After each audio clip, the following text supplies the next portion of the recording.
high school sports fans, welcome to 806 High School Sports Connection TV. I'm Victor Hatchett with my co-host Jason Parson, and we're about to give you some district rundowns from last week. Hey Jason, the first district we want to go over is District 228 Division 2. Give me the rundown in that district.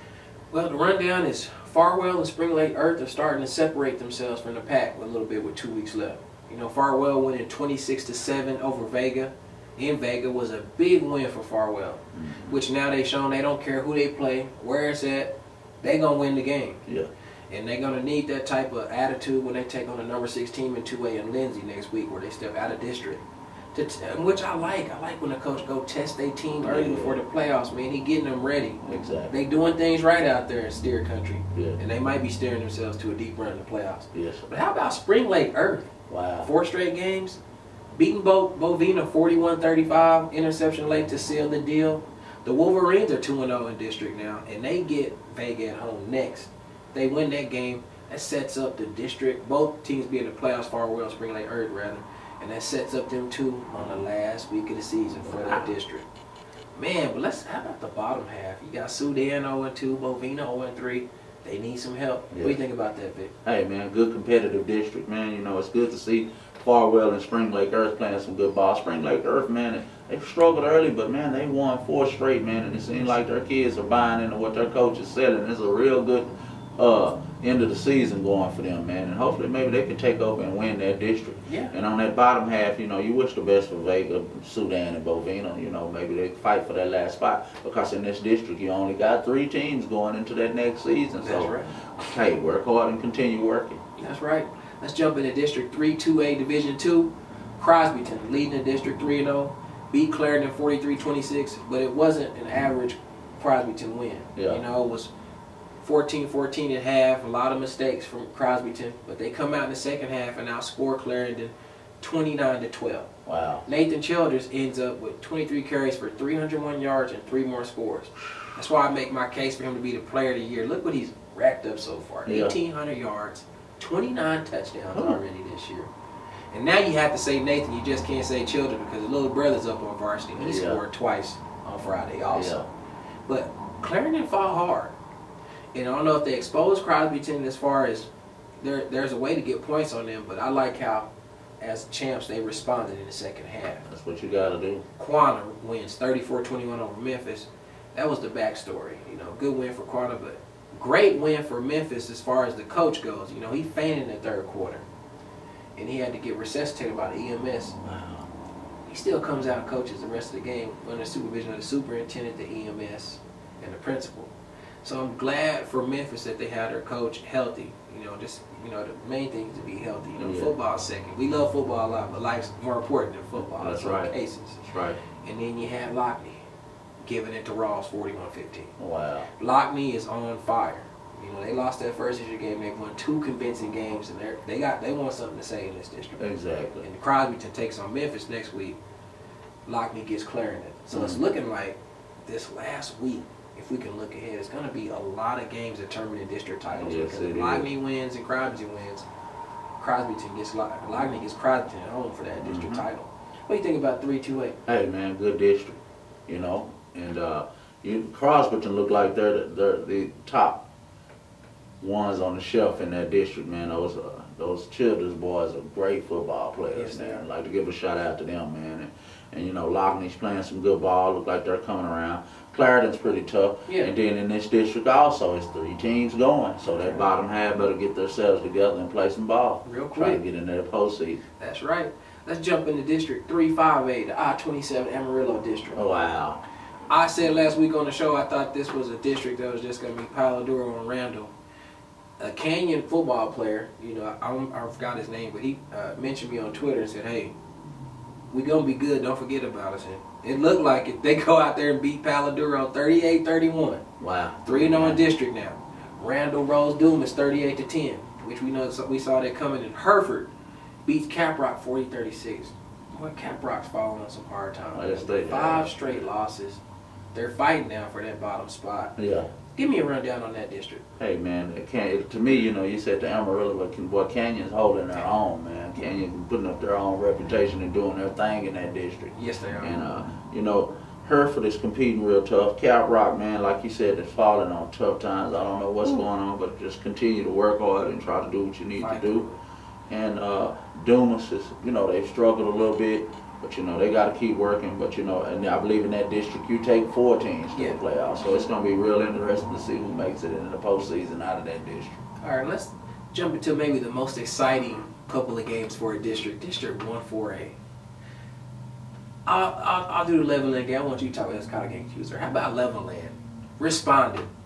Nick Gerber, Trent Jones. Trent Jones, 11 receptions, 247 yards, 2 touchdowns. Gerber had 390 yards passing and 5 touchdowns.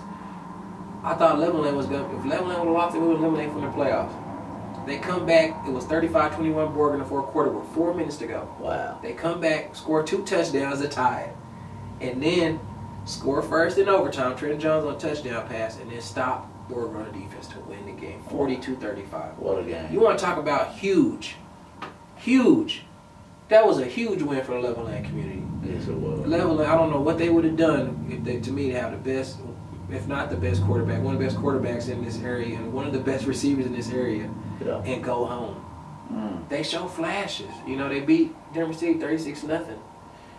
You know, they show flashes, and then they have games where like they just don't show up, or one side don't show up and they get beat. But if Levelland can get it together, can get it, this district, you're not going to win this district, but they're going to go to the playoffs. Most likely. They could get on a run to me because they have the team. They have dangerous weapons. When you got a great quarterback, everything else falls into place. Yes, sir. You know, and their Gonzalez, their running back, is good. Trent Jones is a great receiver. You know, they got players, but they just got to get it together. They still haven't found it yet, but they got a week off coming up this week. And then they'll play Pampa. So, what do you think about this district? As a matter of fact, give us a rundown of the Estacado-Pampa game, which probably was the most exciting game in the 806 this week. Well, man, a good game, man. You know, I had an opportunity to watch that game from a different view. I watched it on TV, man. Yeah. What a game, man. You know, it started out, Estacado seemed like they were going to blow those guys out, man. And then, I don't know, once again, fall asleep on defense somehow. You know, Estacado's a great football team. I'll continue to say that throughout the season until it's over. It looks like they're going to take control. They're going to take control of that district. Yeah. You know, and I hope they can go into Seminole next week for the final game of their season and win the district championship. That'll be a great thing for Estacado and Coastal Vance. But hey, going into that postseason, Estacado, I'm going to say it again, and I'll continue to say it, they got to tighten up on defense. Yes. You can't continue to shoot out and move forward in that postseason because you could easily be one and done if you're going to play defense like that. That's right. I feel like they had a few starters out, and we didn't know. Seeing that those starters were out and how hot Ty Hooper has been, that was a great win.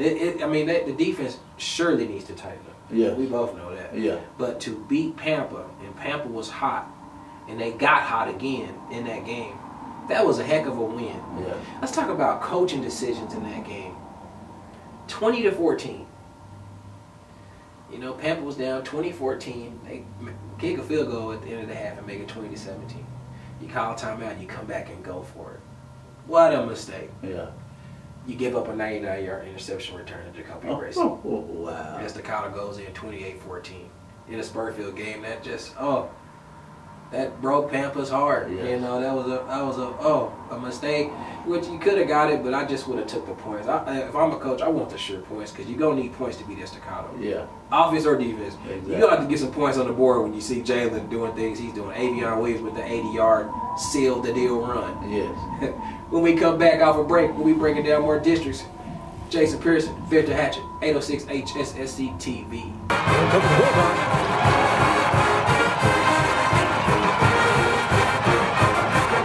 Here comes the play.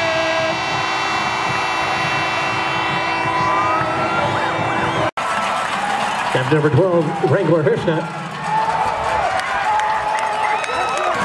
That's number 12, Wrangler Hssc. And it off to number 5, Warren Fly. That's number 12, Wrangler Hssc.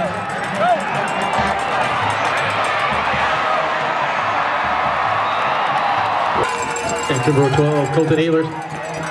Pass complete to number 7, Evan McHugh. That's number 12, Colton Ehlers.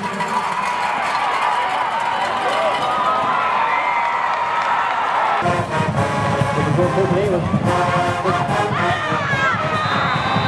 Hey, high school sports fans, welcome back to 806 High School Sports Connection TV. I'm Victor Hatchett with my co-host Jason Parson, and we're going to continue to give them rundowns of the district previews from last week. Yeah. And the first district we want to cover is District 128, Division 1. Jason, give us the rundown in that district. You know what? Canadian finally got tested, I feel. You know, they jumped out 23-0 in the game, but ended up, only winning 51-35. That showed me two things. Stratford is tough. They are who we thought they were. We said they was going to be tough. And that showed me that Canadian can get scored on. Yes. So they got some stuff to work on for the playoffs because, as we know, Canadians' goal is not to win this district. It's not to go 2 rounds deep. They want to finish. They want to be in Jerry World. So that's good to get a coach something to work on. They're undefeated, of course, but they still have some stuff to work on. It's good to get some tape of things that you need to work on. Exactly. Stratford is a tough team. They're 1-2, but they played the 3 big teams early. Mm-hmm. They played Canadian, they played Wellington. So now they can come back and they got Boys Ranch and Stinnett. They're going to win those 2 games, and they're going to the playoffs. Yeah. Speaking of Boys Ranch, Wellington beats Boys Ranch 38-0. That was a great way for them to respond after their 34-12 loss to Canadian. Wellington is the heart of a champion. Until another champion's crowned, they're still the state champions in 128. So I'm going to give them that. Yes. And they're going to fight hard. You're going to have to beat them. So I'm anxious to see the road they got to take this year because they're getting in the playoffs also. Yes. Panhandle responds with a 61-29 win over West Texas. Yeah. That district there, as to see start, I thought it would just be Canadian, Stratford, and Wellington. But Panhandle is starting to scratch and claw their way to the district. And only 3 teams go. They're fighting to get in there. Yeah. What do you think about that district? Hey man, good competitive district, man. Canadian, what a football team, and then like you say, you can't judge the heart of a champion, man. Wellington, man, they're right in the mix of it too. Yeah. And then in this district, it's only 3 teams go out this district, so that bottom half got to come on with and fight to try to get that last spot. You look at Panhandle and Stratford, they're pretty good teams, and it's gonna be interesting to see how they finish up the rest of the season. It's that last spot. Yes. Which Stratford got the tiebreaker because they beat Panhandle 48-14 head to head. Let's jump to District 4-5A. Obviously the biggest game of the week came out of this district with Lubbock Cooper and Plainview. Oh, wow. Plainview asserted themselves, won 4 straight ball games. Lubbock Cooper won 5 straight ball games after they're knocking off of the #1 team on ESPN2 of Stephenville. Yeah. Cooper wins at 28-18. Plainview will look at this tape, and if they have a helmet somewhere close like this, it's getting thrown into the other room. Those turnovers. They got Cooper's high octane offense and stopped them on their first drive. They pooch punted to the 1.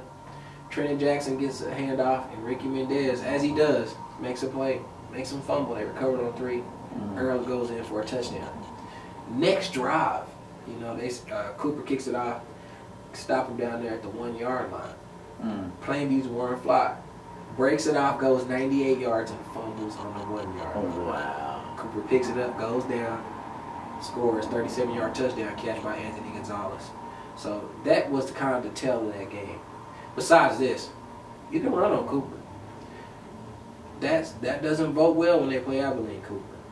Warren Fly has 16 carries for 234 yards and 2 scores. Wow. For the Bulldogs. Played well. What do you think about this district? Hey man, good, tough district. I'll continue to say that, man. Lubbock Cooper's been playing some great ball. Plainview's been playing some great ball. And then you look at Abilene Christian, a tough team too. They're going to be a tough out too. Oh, yeah. I'm pretty sure from that last game with Plainview, they got revenge on their mind also. Oh, yeah. And then, man, Coach Strunk and the Lubbock High Westerners, man, what a tough loss for them against Lakeview last week, man. They were right there. They started out kind of slow and fought back and played and showed a lot of resilience and heart in that last game, man. And I hate that for them. They had an opportunity to make the playoffs if they slip in that playoff spot if they'd have won that game. Yeah. Man. But hey, Coach Strunk, man, keep working hard and keep your team motivated. Yeah, great coach, man. We believe in you. Yes, we do. Yes, we do. Oh, what a tough loss. Let's go to District 1-3A Division 1. You have Muleshoe beating Childress 44-14. I thought Muleshoe would win, but not by that fashion. Injury news update. Daniel Campos is out the next 2 weeks. Wow. Keegan Gonzalez will start at quarterback. Whoa, How about that? How about Littlefield beating Dimmitt 42-15? Yes. DeMondrick Moore, a.k.a. 2 touchdowns. He scored 2 touchdowns again. That's a new nickname, a.k.a. 2 touchdowns. He's going to get you 2 touchdowns. And then you have Freona clinching a playoff spot for the first time in 5 years, beating River Road 21-7. Yeah. The reason we know they clinch is because 4 teams get in. They beat the last 2 teams, so they have the tiebreaker on those 2 teams. So Yes, they they automatically in the playoffs. So Childress is going to fight with Dimmitt and River Road to see about that last playoff spot. Yeah. As we already know Muleshoe and Littlefield have clinched, which Yeah. is setting up the November 7th showdown in Littlefield. Yeah. What do you think about that district? Hey man, you know, in that district, a good district, man, Mr. Consistency with Littlefield and Muleshoe. Every year those programs continue to work and move forward, man. It seems like they got a recipe for success down that way, man. Yeah. Those programs are consistent, man. You know, each and every year you guaranteed to see those 2 teams getting that postseason. Oh yeah. Yes, you are. So, you know, you wish the best for the bottom half of the district, but right now, Muleshoe and Littlefield is the top echelon of that district. They're starting to, as what does the kids say now, starting to turn up. Yes, they are. Let's go to District 2-3A. Brownfield, Shallowater, both 3-0, play on Halloween night. We will be there to cover that game. Yeah. How'd they get there? Brownfield beat Slayton 62-34. Jalen Nolan is starting to, he's shredding off, taking off the freshman, you know, mystique. Yes. He's starting to play some football. Yes, he is. Hawkhead started to play some football. He scored 3 more times. Jordan Dips, 105-yard kickoff return for a touchdown. Brownfield Cubs are starting to sickle. Boy, they starting to play. How about Shallowater and Denver City, though? What That a game. was a pound-for-pound knockout. What a game. That was a great game. Yes, it and for was. Shallowater to pull that game out, showed me how tough they are. But let's go on the other side. Denver City is right now, I feel like now they're back to the Denver City we saw early. Yeah. You know, they had a loss, you know, to Brownfield. I was shocked at me. And that shocking loss to Littleton where they got shut out. They got it together now. Because, you know, to lose that game 29-26 in Shallowater, that was a, you know, a tough loss, but they have now, they're back doing what they do. Gutierrez had a great game. Dan Garcia had a great game. But Cooper Ogle had a great game for those Mustangs. Big touchdowns. So, I don't know, as Shallowater said, they try to make it nasty. That's about as nasty as you can get to win 29-26 in the goal line stand, you know, in the 4th quarter. The bottom half of this district, you know, Kermit beats Tornillo 55-7. Tornillo is having a tough go with it. So it looks like, you know, Denver City will get in right at the end there, and then Slayton, you know, because they, you know, they got to beat Kermit. They play Kermit on Friday, so the winner of that game goes to the playoffs. Yeah. Tornillo's not going to the playoffs. No. You know, so the winner of the Slayton Kermit game goes to the playoffs along with Denver City, Shallowater, and Brownfield. Yeah. Shallowater, Brownfield decide the district on the field. That's how we like it. Oh. Give me a rundown of that district. Hey, man, that is a wonderful district right there, man. You know, Brownfield is, man, you know, with what they went through in the offseason to come around and play the ball they playing right now, that says a lot about their program, man. It says a lot. And then, you know, Shallowater's real tough also, coming from a tough district last year, you know, within that district, you know, the experience they have. And then Denver City, what can you say about Denver City, man? All year long, they've been competitive. So you wish the best for them. And then, like you say, Slayton sliding in that 4th spot. I'd like to see Slayton get in right there. Slayton's been playing, like you said, they're building. So you wish the best for their program also. And like we say, Coach Terry, the great coach for Slayton. They're just young, and, you know, the fruits will come to harvest here in a couple years. But at least they'll get in the playoffs and see what they can do. Because once you're in the playoffs, you never know what happens. Never know. Let's go ahead and go to District 3-3A. How about Post beating Kahoma 14-13? In the 4th quarter, they had to also lay stand on defense. Yeah. And I'm not going to mention the player's name on Post, but comes back to the locker room, finds out his mother passed away. Wow. When it rains, it pours in Post, don't it? Man, Just tough, man. Just feel bad for the kid, you know, to find out after the game. Post has been through so much. Man.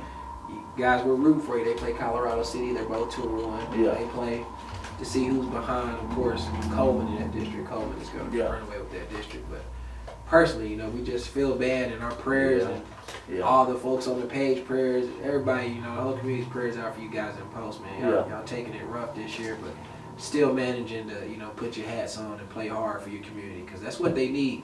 this team is what's getting this community through all these bad times. So exactly. When we come back off break, we'll be breaking down some more districts. Jason Pearson, Victor Hatchett, 806 Hssc TV.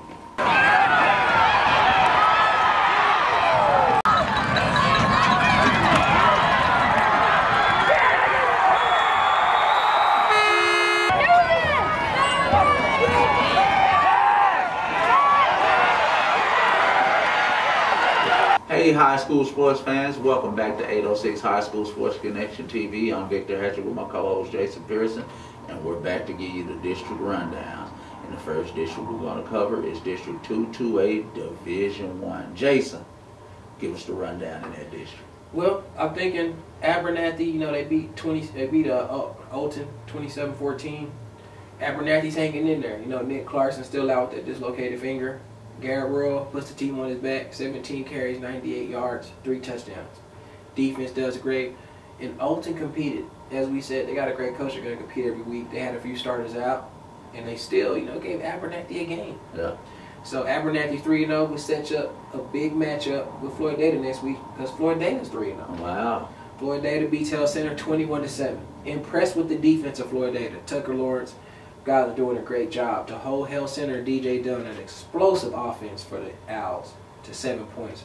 Really shows you something. Yes, it does. New Deal's getting healthy. Wow. They beat Tahoka 55-0. Mm. It was 48-0 early third quarter. They pulled off the gas. But like we say, Tahoka's just got to get better. They got a new coach also, and they're young. You know, that's a tough district for Tahoka. You know, New Deal is playoff bound, state bound. Abernathy's always 3-4 rounds deep in the playoffs, so this is Tahoka's first taste of that. And they'll get better. At Slayton and 2-3, they just got to, you know, keep working. What do you think about this district? Hey, man, I like this district. Good competitive district, man. Abernathy's been playing good, consistent football all season. And then Floyd-Data. Hey, man, the Whirlwinds are doing their thing. They're whirlwinding through that district. Yes, and it's they good are. to see them playing good ball. And then how about New Deal, man? New Deal's kind of struggled all season with injuries. And they're finally getting healthy. Oh, yeah. Watch out for that train to roll down that track with New Deal. New Deal always gets it right when it counts. Yes, they do. And that's the playoffs, right? Yes, they do. That's a consistent program, man. They do a great job over there, man. Yeah, they do.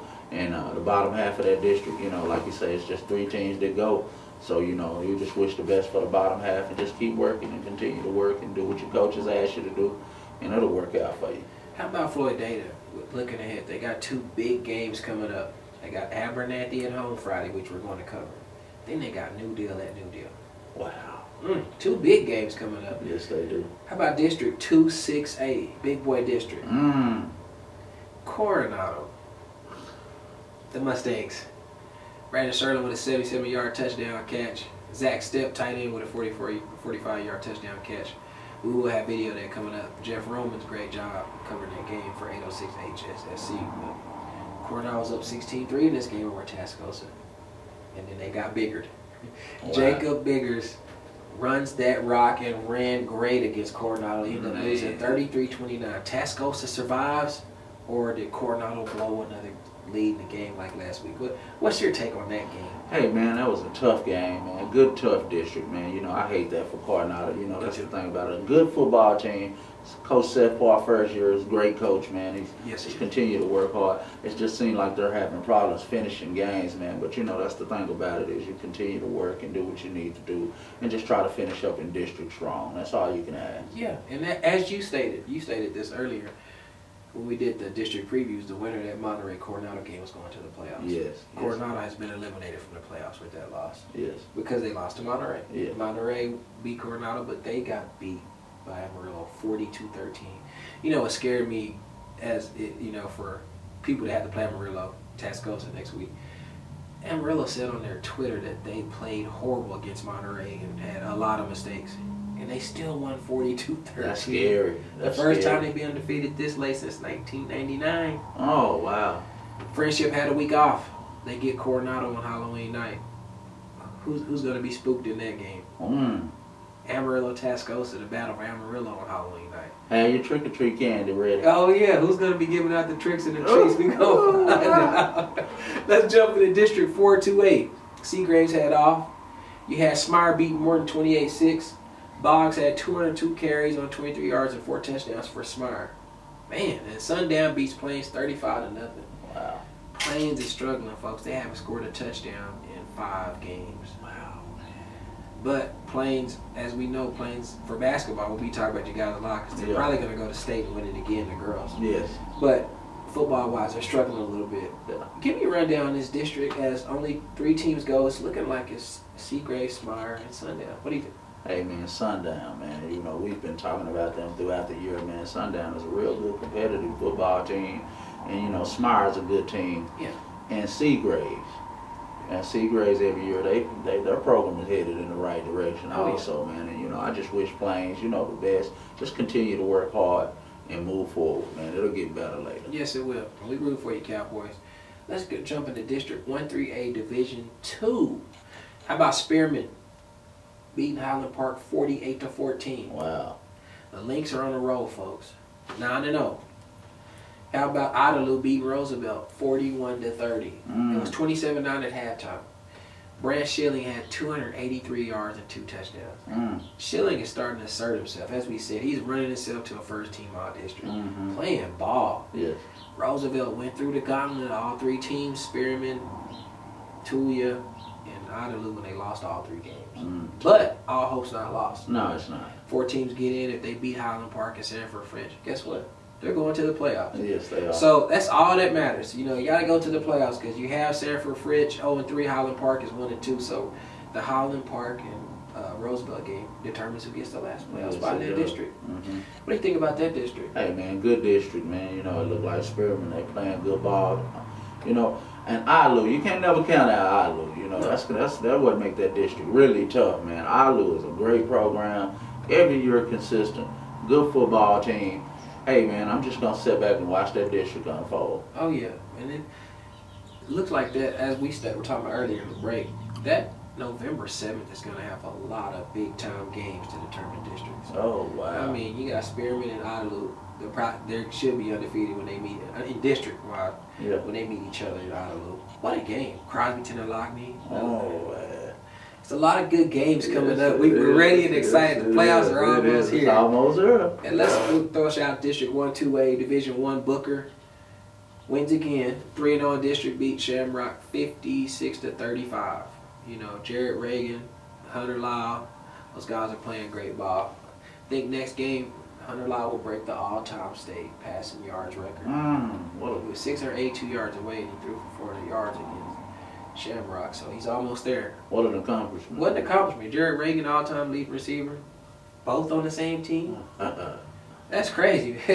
When we come back, we'll be introducing our Elite 8 and maybe talking about some district matchups next week. Jason Pearson, Victor Hatchett, 806 Hssc TV.